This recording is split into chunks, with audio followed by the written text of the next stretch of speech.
Do you have an issue determining what is and what isn't a sign? What's meant to be and what's not meant to be? Do you kind of run yourself ragged worrying that you're missing signs? Wondering if where you are where you're supposed to be or not? I'm going to be breaking down signs in this video and the danger in perceiving everything to be this enormous sign and how to discern and choose and act. Welcome back to my YouTube channel. My name is Adam. Before we get started, please like and subscribe. And I want to let you know I'm doing free breakthrough calls. These are phenomenal 30-minute calls where we get on Zoom, we go over your vision for your life, what you want to attain, and then we get into what's stopping you, what's blocking you, and some things you can do to align with your highest vision. Okay, seeing things as a sign and seeing things as something that's meant to be. This is something that's kind of been irritating me lately. There are so many people now who, their social media content is, if you clicked on this, it's because you're meant to watch it. The universe wanted you to see this. That's why you chose this video, to the point where it doesn't mean anything anymore because everybody's doing it. And here's one of the things with that is the person telling you you were meant to click on the video, they don't know. Only you know. Were you meant to click on the video? Maybe you were, but why? And they're presuming, they're trying to make you presume that you clicked on the video because you were meant to what? Watch the whole thing? Maybe you were just meant to click on the video and go like, oh my God, that's dumb, and click off. I don't know. How do you determine that? I'm going to get into that because I spent a long time thinking that everything was a sign. And then what happened is I started trying to make things a sign. And then I started worrying that I was missing signs. Can you relate to that fear that the universe is sending you a message, but you don't know what it is, and you might fuck it all up? Okay. I remember when I was in rehab, they used to tell all of the people in the rehab they were there for a reason. They were meant to be in there. And generally the implication was they were meant to complete the whole program. And I remember going, well, yeah, that's probably a good idea for most of these junkies and crackheads to complete the 12, 16, 18, 22-month program. But you actually don't really know that. Like, they may just need to be in here for 4 months and then they need to go somewhere else. Like, it's very arrogant for any human being to presume to know what's right for you, especially ongoing into the future, because the truth is fucking nobody does. They don't even know what's meant for them. Okay? So let's start with this. Before we get into signs, let's start with what's meant to be.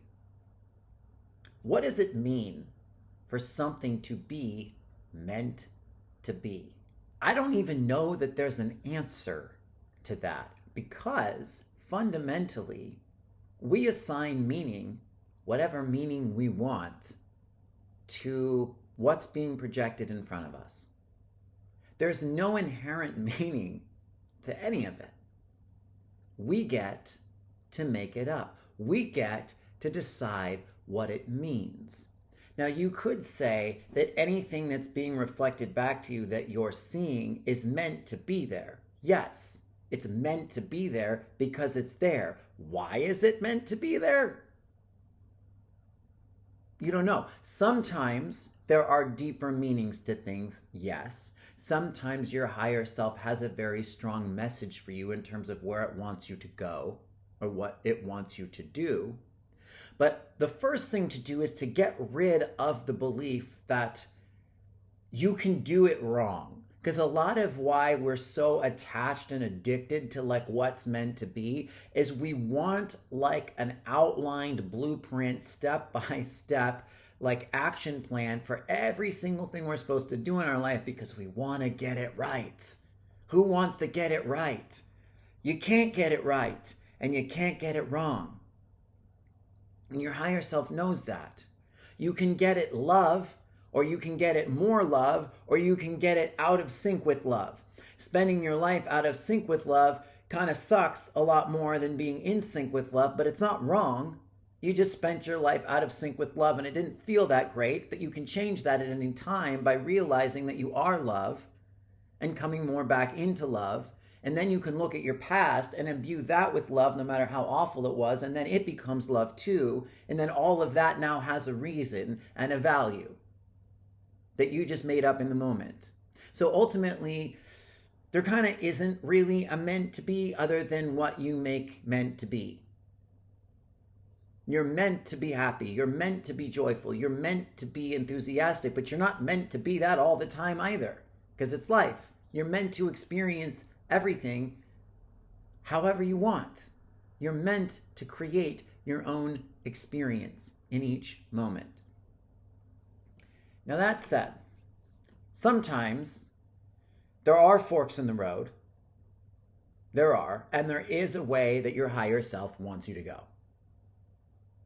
And in this case, you may get signs. So what is a sign, first off? A sign to me is it's a nudge of a synchronicity. Now you want to be careful not to apply too much meaning here, because sometimes a sign is just for the moment. Sometimes you might get a sign that you need to get a particular book. And your mind will be like, oh yeah, I need to read that book. Maybe you do need to read the whole book. Maybe you only need to read one paragraph on page 47. It's happened to me before. Maybe you just need to read the first 10 pages. Maybe you need to read the first 10 pages now and you're going to put it down, and 7 years from now, all of a sudden, you're going to be called to pick up that book again. The sign was, get the book, yes. The rest was your interpreted, projected meaning. Signs are in the moment. They're in the now. And they come through, first way to tell is, if it's a sign, is to feel it. Do you feel like it's a sign? Not like, does your mind worry out of fear that it's a sign? Do you feel like it's a sign? Do you kind of get goosebumps a little bit? Do you have like an intuitive knowing in your solar plexus that there's something for you there? When your intuition gets strong enough, you can do this all the time with anything. I was listening to somebody that I've listened to for many years a while ago talk about how he's gotten to the point now where it's just the energy is so strong in one direction or another that if he walks into a department store and there's nothing there that he needs, his energy will immediately get deflated. But if there is, he'll get excited. Even if it's just a shirt. It's not like, it doesn't matter what it is. There's just something in there that's going to excite you. I relate to this too. So how do you tell if it's a sign? You feel it. You feel excited. You feel enthusiastic. You feel there's a reason that's going to bring you more toward the feeling of enthusiasm and synchronicity. Now, the second thing you can do to determine whether or not something is a sign is start to work with your intuition. So if you feel something's calling to you, you want to get out of your head and you want to generally come down into your gut. Feel into whatever that thing is. So if you feel called to go on a trip, feel into what it would be like to be on that trip. And you will generally get a strong kind of feeling of yes or a strong feeling of no. You want to try to be in a neutral space before you do this, because if you're in like a bunch of fear, your mind might take over and give you a yes or no, because it might give you a yes because you think you're going to make a lot of money on the trip and you're living in scarcity and it's telling you need to go to make a lot of money, but you don't really feel it intuitively, and then you go and it's a total waste of time. I don't know who's done something like that. I've done it many times, like trying to interpret something as a sign from my head, an attachment, or it might be your head might give you a no because there's a huge growth spurt that's going to occur, but your ego is afraid of it because it's going to cause you to go out of your comfort zone. So if you feel into it, you'll get a no if you're in a really bad space. You want to try to get neutral. You want to try to meditate, and get as clear as possible before you feel into it. But when you start to do the feel into it thing, it works really well. So it's like, and if you're at a fork in a road, you can feel down both paths. So like if it's like, move into this apartment or stay where I'm at. Do you feel down the path of moving into that apartment and see what happens, see what just vibrations, frequencies you get, and then feel down the path of staying where you are. And I would suggest, if it's a major decision in your life, do this more than once. Generally, we have time to do it more than once with big decisions. Every now and then it's like you got to decide in the moment. I get it. But give it a week, give it 2 weeks, keep checking in. And if you keep getting a yes, that's a yes. And then ask, if something feels like a sign, when you're in more of a neutral space, what information do I need to know about this? What does my higher self have to say about this? Is this a sign? And what is it a sign of? And you might not get an answer. You might not need an answer of what it's a sign of. Just ask for what information you need to know. Because we tend to, like I said, our mind wants to know the whole story. So it will often presume many things into the future. The signs are only generally for the moment. Now, if it's a decision that affects you into the future, like say you're going to commit to a process or something for a year, or a school for 3 years, like the yes may be for the whole time. It might not be. It's like the book thing I said. It might just be that you go for 6 months and you get what you need in those 6 months and you move on. So ask for whatever information and just kind of let go. When you're in a more positive, loving space, you'll get a whole bunch of information about it generally. The next thing to ask when it comes to discerning signs is it fear?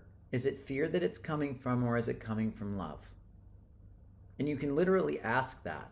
Another thing with signs is generally you will keep getting the same message. So that's the thing with like fearing that you're missing it.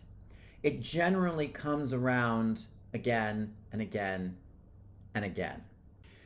And there's a little bit of a danger, and I'm not trying to scare you. You don't need to be scared. But there's a little bit of a danger, a lighthearted danger, in presuming that everything is a sign.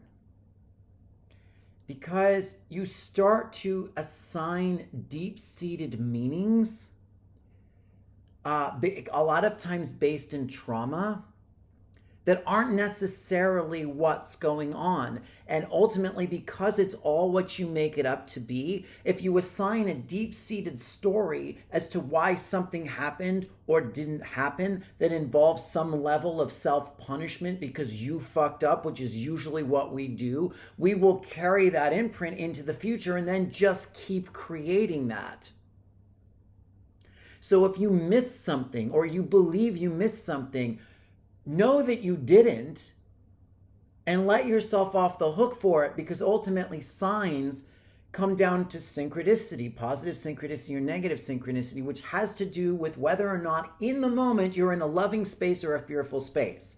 So stories are great, but watch what kind of story it is. I had a major issue with this, where I perceived every woman I met to be my partner, and every little thing that I saw was like a sign that we were supposed to be together. And I developed these massive like imagination-based hallucinations about things that were going on between us and in other dimensions. And usually I ended up being completely wrong. And it was devastating, because that big, huge, it's a sign fantasy would pop into this major, devastated, like disappointment space. And then I'd be traumatized, and I'd carry that trauma with me into the future. And then I would kind of project that into the moment and recreate it again. Instead of just being like, I kind of don't know what this means. And it's okay. And the last thing that you can do with signs is just trust. And I know this is hard. Like, I'm just talking to myself out loud here too. It's very difficult for any human being to trust consistently. But when you're in a state of trust, when you just kind of believe that if it's really needed for you, it will come in, then it does. So to sum it all up, ultimately, there's no real meant to be, except for you to be in the highest state of love as you can. There's nowhere you can be that isn't where you're meant to be. All you need is love. It's very true. But there are better experiences than others. There are people that, we are kind of predetermined to meet. There are experiences that we are signed up on some level to have. They're usually not necessarily as specific as the mind thinks. There's much more of a leeway as far as to how that frequency or exploration of self is going to go. Sometimes there are specifics. But if it's really important, if it's really, really, really important, trust that it's just going to work itself out. When the universe really needs to get your attention, it gets it. And let go of all the, like, is it a sign? What does it mean? What do those numbers mean? Are my angels trying to talk to me? Like, yeah, maybe they are. Maybe they are trying to get your attention. But the more the more importance you put on it, the more you block the message. So just be like, cool if you don't get it. Like, if your angels are fucking yelling at you and you're like, I can't hear you right now, that's okay. If you're okay with it, you're more in the space of positive synchronicity and trust, because ultimately it's just a game. Anyway, let me know how that goes. Thank you so much for the time. I have a free energy clearing in the description below. Let me know if you have any comments, revelations, breakthroughs, questions. Other than that, thank you so much. I will see you next time, and peace.